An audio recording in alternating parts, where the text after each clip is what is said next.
ربنا لکل حمد، را پر پڑھیں گے، با سے ملائیں گے، ربنا، نا الف مدہ ہے، 2 حرکات لمبا کریں گے، لام کاف باریک ہیں، کاف کو الحمد کے لام سے ملا دینا ہے، لام ساکن ہے اس پہ اظہار ہوگا، ہا کو میم سے ملانا ہے، میم ساکن ہے اس پہ اظہار شفوی، اور دال ساکن ہے وقفاً اس پہ قلقلہ ہوگا، ربنا لکل حمد، اے ہمارے پروردگار سب خوبیاں تیرے ہی لیے ہیں۔ اس میں مختلف الفاظ بھی ملیں گے آپ کو، اللہم ربنا ولک الحمد، ربنا ولک الحمد،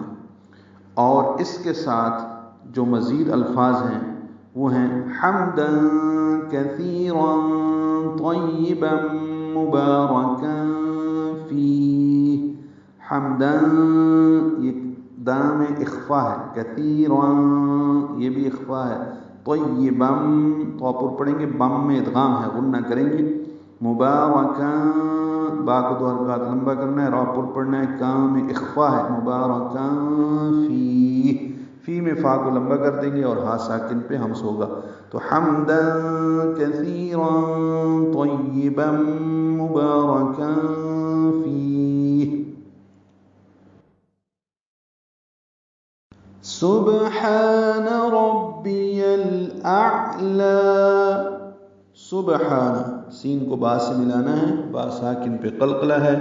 ہا کو وسط حلق سے ادا کرتے ہوئے 2 حرکات لمبا کرنا ہے، کھڑا زبر ہو تب بھی 2 حرکات لمبا ہے، اگر ساتھ میں الف لکھا ہوا ہو تب بھی 2 حرکات ہی لمبا ہے، الف مدہ مد اصلی یا قائم مقام مد اصلی الف مدہ، نون پر زبر ہے جلدی پڑھیں گے، تو سبحان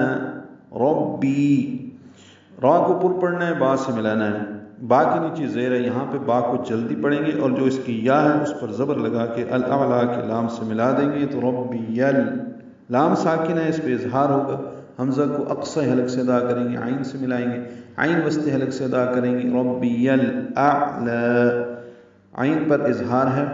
اور لام پر کھڑا زبر ہے، 2 حرکات لمبا کریں گے، تو سبحان ربی الاعلی 3 مرتبہ پڑھ لیں، پاک ہے میرا پروردگار سب سے بلند۔